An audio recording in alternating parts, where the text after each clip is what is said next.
When you boil it all down, so much of biology is about one thing: growth. From the tiniest cell to the biggest whale, it's all about getting bigger, stronger, and more complex. But what happens when that fundamental process hits a wall? Or even, what if it throws itself into reverse? Well, it turns out our bodies have very specific ways things can go wrong with growth.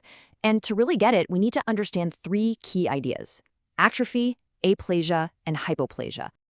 All right, first up is atrophy. And here's a little trick to remember this one, because the clue is baked right into the name. A basically means no, and trophy comes from a word meaning nourishment. So atrophy is literally no nourishment. It's when a part of the body that has already grown to its full size starts to shrink. Next, we've got aplasia. And hey, look at that, there's that A again. No, this time it's paired with plasia, which means development. So you guessed it, aplasia is just no development. We're talking about the complete and total failure of an organ to even form in the first place. And rounding out our trio is hypoplasia. You probably know the prefix hypo from words like hypothermia, right? It just means under or less than. So put it together with plasia and you get underdevelopment. So this is the key difference. It's not no development like in aplasia, it's just incomplete development. So let's circle back and really dig into atrophy for a minute. The most crucial thing to lock in your brain is that this isn't about something that failed to grow. No, this is all about shrinking. It's when a tissue or an organ that was once perfectly fine starts to waste away. So how exactly does something just shrink? Well, it really boils down to two main pathways. Either you start losing cells, the total number goes down, or the cells you already have just get smaller. Let's tackle that first one, losing the cells themselves. So how does a body just decide to get rid of cells? One of the main ways is a really fascinating process called apoptosis. It's basically programmed, controlled cell death. A good way to think of it is like cellular suicide. A great real-world example is what happens with long-term weight loss. At first, your fat cells just shrink down. But if you keep the weight off for years, your body can actually trigger apoptosis to get rid of those extra fat cells for good. Okay, so that's getting rid of cells.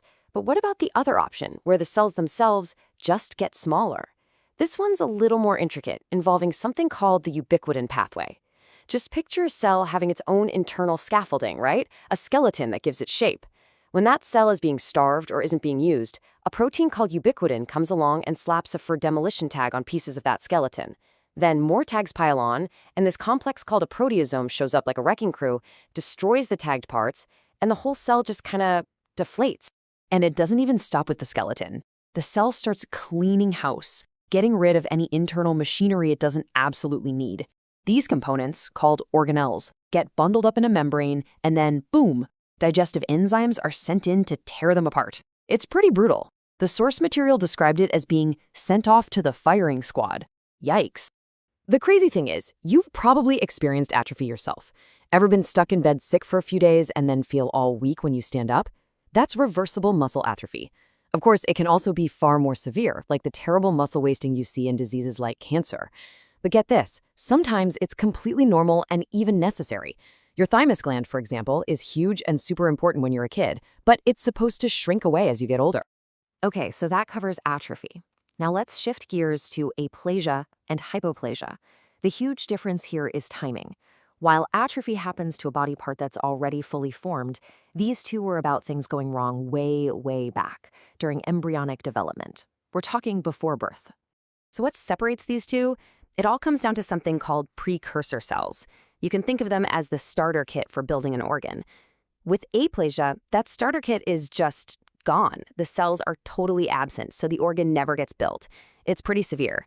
With hypoplasia, though, the starter kit is there, but maybe some pieces are missing.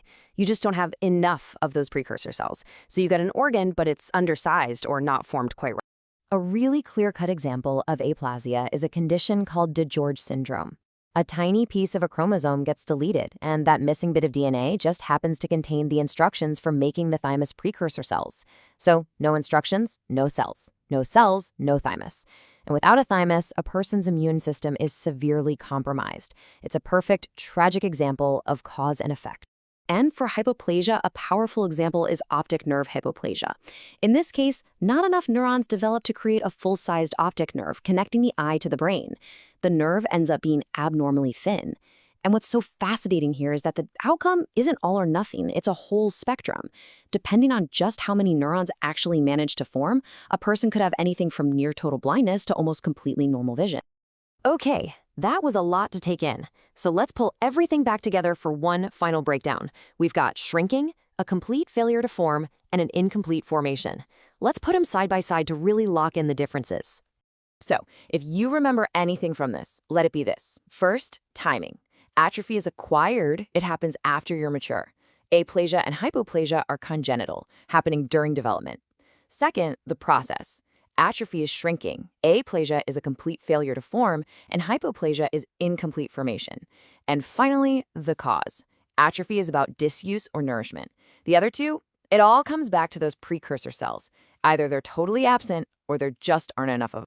So it's clear that growth is fundamental, and when it fails or it reverses, the consequences can be profound. But this leaves us with one last interesting question to chew on. When we think about that thymus gland, which is supposed to atrophy as we age, it makes you wonder, doesn't it? We're wired to think growth is good and shrinking is bad, but is less always a problem?